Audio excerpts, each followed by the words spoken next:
Mary, many of our listeners are franchisors. They work for franchisors. They're emerging franchisors. They're founders. And I know everybody would like to hear your perspective. What characteristics and benchmarks make a good franchisor? And are they different at emerging, at the intermediate size, and then at the very mature size, like a Neighborly was?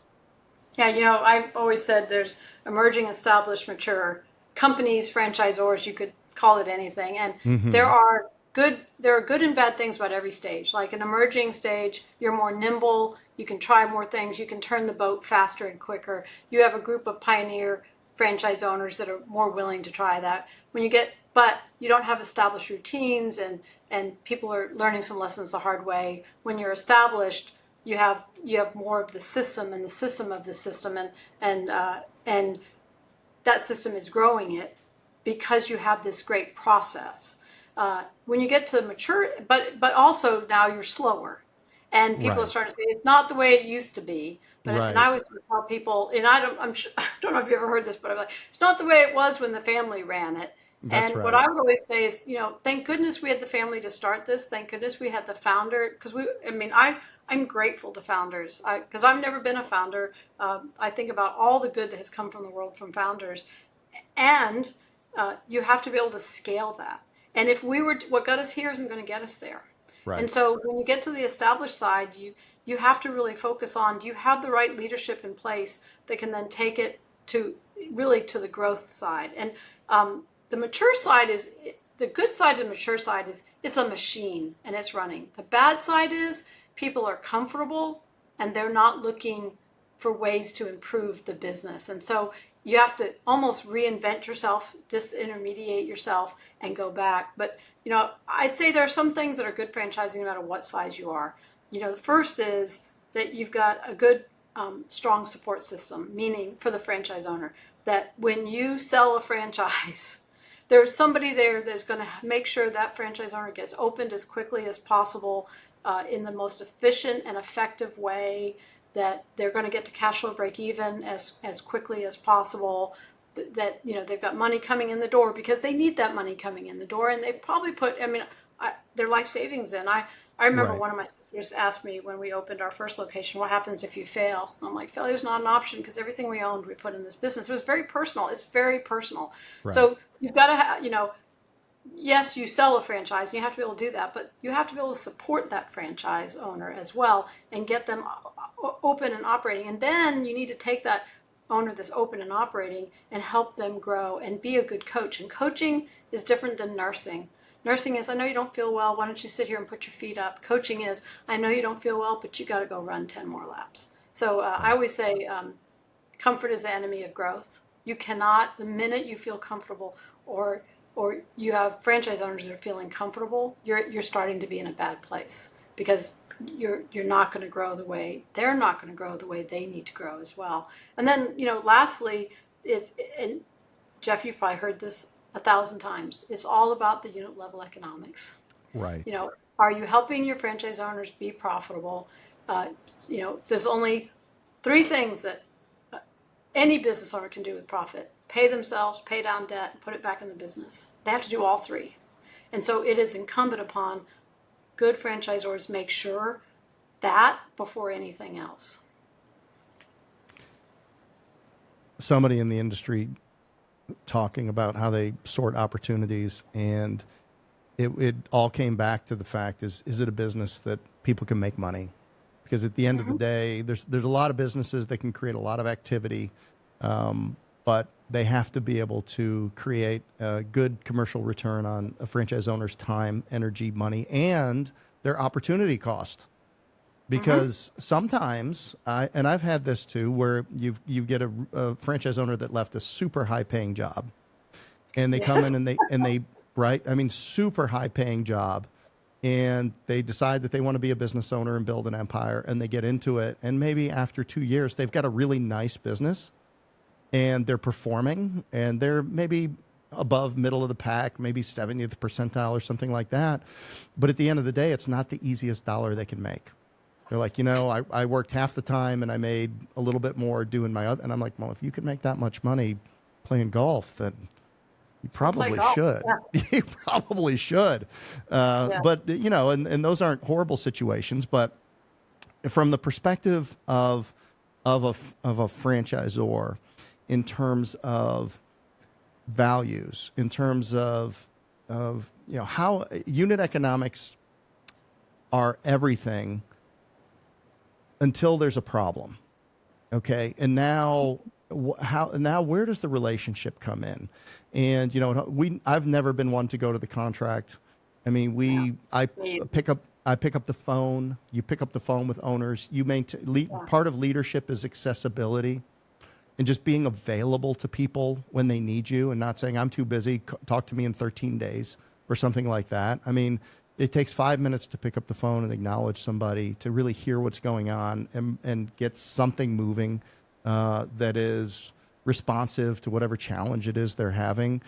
Like where do shared values and kind of a way of engaging, a way of being, this kind of unwritten contract about how we treat each other, like how is that done well in some of the best franchisors? And I know that Neighborly had their rich values from very early on. I don't know if that was from Don, It or if that started was. with Don, and when he passed, they put together an operational set of values because they wanted to make sure that people could live by them. And the leaders Mm-hmm. came out and said, "We put these values together. Watch us do it, and see what you think. And if you catch us breaking one, you can actually beep us." And occasionally, I got beeped. One Yeah. of like speaking calmly and respectfully without profanity or sarcasm, or responding in a timely fashion. And they had 15 values. They called it Live Rich, Respect, Integrity, Customer Focus, and Having Fun in the Process. Just like BNI, we have 7 values. It starts with Givers Gain and goes all the way to Traditions and Innovations. Same that.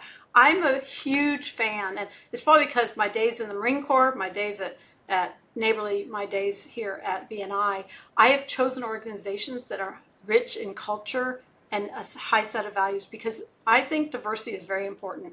You need diverse people, diversity of education, diversity of experience, diversity. And the way you get a diverse group to become a team and move smartly together is they all agree to a set of values, that this is how we're going to do business. So like one of Neighborly's values was speaking calmly and respectfully without profanity or sarcasm. And Jeff, when you talked about you just pick up the phone, one of them was responding in a timely fashion. And so Mm. we all agreed that's how we were going to do business. At BNI, one of our values is accountability, and one is building relationships. And we agree we're going to build relationships and we're going to hold one another accountable. And so I encourage, it can't just be on a piece of paper somewhere. And I remember, I've asked CEOs before, I know you say your values, do they roll off your tongue? Because if they don't roll off your tongue, they don't roll off anybody's tongue. And Right. if it doesn't cascade throughout your organization, then you really don't have a set of values. And so franchising is a relationship business. If I have to take the contract out, we're already losing. We're already in a losing That's right. proposition. It's figuring out it's a relationship.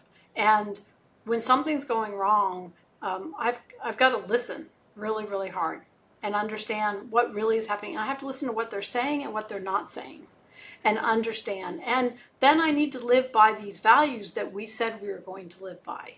And it's uncomfortable. Where one of Neighborly's was making only agreements we intend and able and committed to do. And so someone would say, you committed to this, but you're not doing it. And it's like, you know what? You're right. You are right. We made this commitment we have to live to. Or you committed to this, franchisor, and you're not living by it, and we agreed to this. And so it's not a soft skill. Having a set of values for your company is not a soft skill. It is the hardest of skills. And when you see high growth organizations, they have a clear set of values that most throughout the organization not only know, but they believe in and they're fighting for. And simple. Yes. Direct and to the point.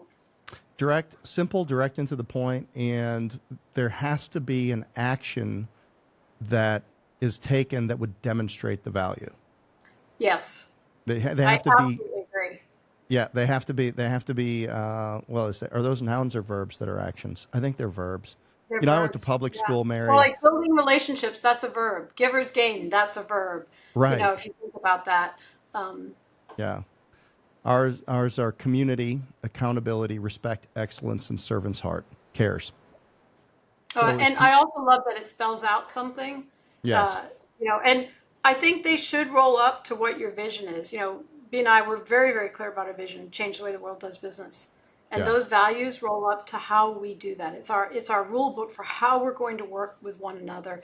And do they get weaponized and used against you? Yes, sometimes they do. Of Because course. sometimes we earn that. Yes. And we need to be reminded that it goes both ways. No good deed goes unpunished. Yes. What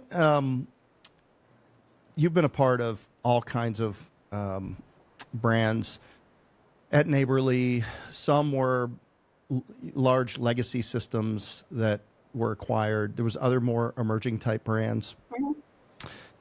What challenges do you see with emerging brands that maybe some founders out there need to really pay attention to? Obviously, we've talked about support. You talked about having a clear set of values. So shared vision, shared freight, shared fate. What are some other things, maybe more tactical, that you could share? Is there anything around franchisee selection? Is there anything around? Well, how about this concept? So I've come to say, right, wrong, or indifferent, observationally, and I still consider myself new to franchising because Which you're an there's old hat brands. at this. You're an expert. Well, and yeah, well, but our brand's not 50 years old or 60 years Yeah. old like some of these brands that are out there. And my observation is that franchisors there's this perfect balance. If you want to have an enduring legacy franchisor where franchise owners are going to stay and they're going to be incentivized to build large businesses and to acquire neighboring territories and to do that there's this perfect balance between who does what and what are the fees. Meaning, there needs to be an affiliation benefit. So by the things that we do on our franchisees' behalf or the things that we do collaboratively together, there needs to be a certain measurable amount of top line impact to the business because every business has a top line and a bottom line and a front line, as you taught me about the front line. But there can be no outcome without income. So you got to have a robust and a growing top line. You got to keep getting market share. You got to keep same store sales that are growing every year. You need to keep continually finding ways for franchise owners to make money, whether that's supply chain optimization, higher conversion rates, benefits in staffing, labor, training, all of these different things that are going to start to add basis points, 1 point here, 2 points there. And they continually find a way to increase their profitability as a percentage. And then, and you've got to leave enough money as a franchisor in the locations for this to be worth their while to continue to invest their time, energy, and money. So they can pay opportunity themselves, cost. pay down debt, and put it back in the business. Yeah. Yeah. So where I've seen challenges in the space where people make that equation lopsided, they try to over monetize a franchise system, or maybe they even undercharge a franchise system. And I had a call with somebody today who undercharged their franchise system, and they were not able to. They can't provide the right support. They couldn't provide anything. So now, people are wandering generalities instead of meaningful specifics, and they're floating around out there, and there's no money to help them. So there's actually, you can undercharge franchisees and under support and under provide. And then what happens in those situations, flat rate royalty structures and things like that, is that there's no continuity in the system because everybody's just doing their own thing. They don't even have visibility into how much work they're doing. They can't help them on their P&Ls. So they don't even have the tools. Well, they can't even attract top talent because they don't have enough money to attract top talent. Yeah. So these things don't really go anywhere. And what the franchisee doesn't realize is that what a good deal I'm getting. This is so much cheaper than everybody else. And then what happens is, if you look at these systems, and this particular one I looked at a few months ago was like 30 years old, there's no resale for those franchise owners. They're stuck because there's no pipeline.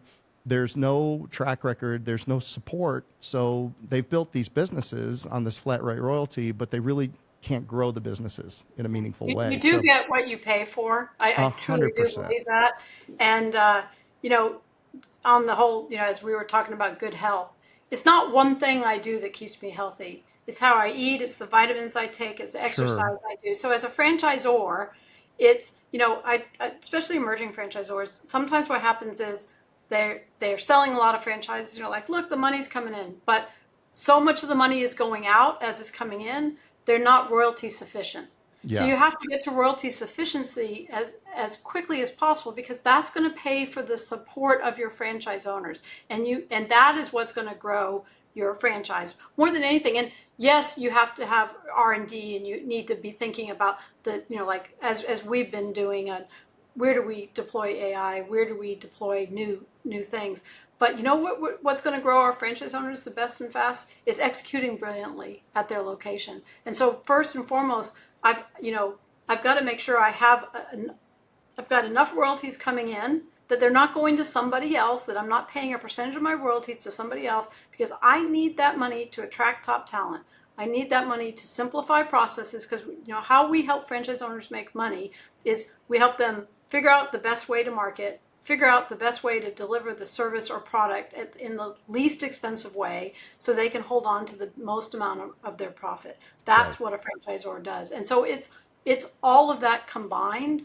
And so, and it's even to the point of, what do you charge for a resale? Because sooner or later, your system will get to the age where you need a robust resale department to help those franchise owners, because not all of them are going to will that to their children, nor should they, nor Right. do you want them to. And so it's understanding that it's the combination of all that. And I see sometimes they'll start with really good support, but they're not selling enough franchises to start growing that to the size that they can do some innovation. Or they're really good at selling franchises, but they haven't even thought about the support they need to put in, because everyone's new, and what they're learning is the basics, that's easier than teaching someone who's doing 15 million in revenue and now needs to take it to 20 million, and making sure you're able to attract that top talent. And then, lastly, you have to, if you're doing those things right, then you have the right team that you're able to disintermediate yourself every now and then and say, where is the world changing, and what Mm. should we do about it? And there are plenty of companies that have good history of disintermediating themselves, so that they're always relevant within their space. That is a underappreciated aspect of a franchisor, when they bring things to the franchise network and say, this is what's happening with not SEO, but AEO, agentic engine optimization. What do Yes. you need to be doing to be found on Chat or Claude or Grok or these places? It's a whole different ballgame out there. The franchisor, it's incumbent upon them to stay ahead of these things. That's not what the franchisees thinking about every day. There might be a few enlightened franchisees that are, put them on a committee and Right. utilize Exactly. utilize them And to share figure best it out. practices. Yeah. Yeah, to create best Yeah. practices. We talked a lot about providing resources for franchisees. If I'm a franchisor in today's world, I'm 3, 4, 5 years into my brand. Where do I go to get help? Where do I go to get education? Where are the best places that I can go to become a better franchisor every year? I'll tell you where I've gone year after year after year. First, the year I sold my franchise, I went to the very first convention, and that's the International Franchise Association. And Jeff, you know this, I'm quite biased. I'm the chair of the IFA this year. And so obviously I have bias there, and I want to share that. But I have bias there for a reason, because when I was building a field program in Cookies by Design, I sat across the table from Melanie Bergeron, who had 2 Men in a Truck, who said, Mm, you know what, let me connect you with Quincy, who runs our field program. And he helped me build my field program. And then I sat across from Fred DeLuca, who said, I can show you in writing some ways that you can put this out to your field to help them. And then when I became a chief operating officer and I needed to know better ways to build relationships with my franchise owners or with my leaders, how to do that. And so what I like about the IFA is you have founders, you have CEOs, you have COOs, you have franchisees that are all part of this organization that are all about protecting, enhancing, and promoting franchising. And part of enhancing franchising is making sure that our founders, our emerging brands, are emerging in the right way so that they can do good franchising, so they can build Right. something that's going to last for a long time. It's very personal to me. If I had failed at that first franchise, I wouldn't be sitting here talking to you today. I Right. wouldn't have the resources that I'm able to give for my family, and make sure that my kids went to college and the things that were important to me. It's very, very personal. And so I think the IFA is a great, the conventions that you can send your legal people to the legal symposium. We have the unit franchise conference that you can go to. There's an emerging franchise conference. There's Springboard. There are a lot of great places that you can go and you can sit with people who are doing what you're doing or maybe 3 years ahead of you that can really share, and it's a very sharing environment. It is, the IFA is critical in protecting the business model we call franchising, not I only agree. through the education, the collaboration, but also through the political action. There is continuous assaults on the business model from various states and federal agencies, and it is important that we keep the nature of our business model safe and secure and doing what it does. One of the things we care about at Homefront Brands is creating economic freedom and financial security for families on Main Street, USA. The middle market creates 90% of new jobs. And Yes. and if you drew your 4 squares and you said, I'm a family, what do I want to do to secure my future? It's probably got stocks and bonds in one quadrant. It's got real estate in another one. And then it's got business ownership in one of the Yeah. quadrants. And then the fourth is a kicker. What do you like to do? Do you like to do IP? Do you like to write books? Whatever, but at the end of the day, businesses are high class assets, and every family should take advantage of the tax code through business ownership. And it's such a passion for me. And it really, Me too. and the IFA is just like, there's 829,000 franchise establishments. 1 out of every 8 people in this country that are employed work for a franchise system. And your leadership of our flagship organization has never gone underappreciated. And we thank you so much for your leadership.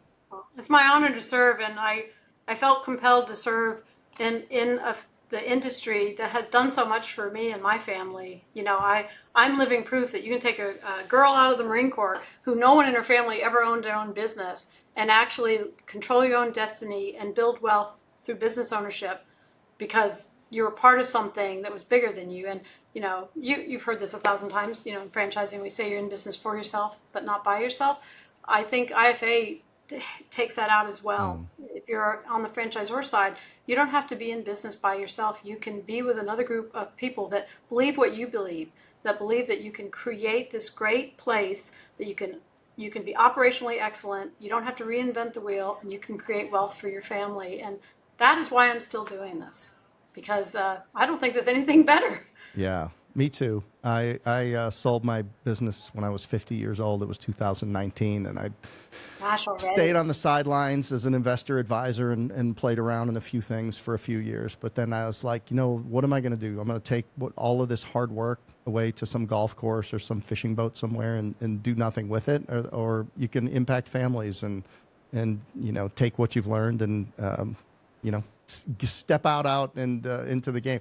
We should Dan Sullivan with Strategic Coach is one of my mentors, and I think a lot of them. He's 80 years old, and he spoke for 10 minutes at the last Genius Network I was at. He said, I'm twice as ambitious at 80 as I was at 55, and at 79 he filed for 75 patents on his work. And he says, I'm going to be more ambitious at 90 than I am at 80. And it's our job to constantly be more ambitious every year and year on, because when you're more ambitious, what it does is it exposes capabilities that you have to be able to serve that ambition. And then in developing those capabilities that you have, it forces you to uncover capabilities that you don't have and you didn't know you needed.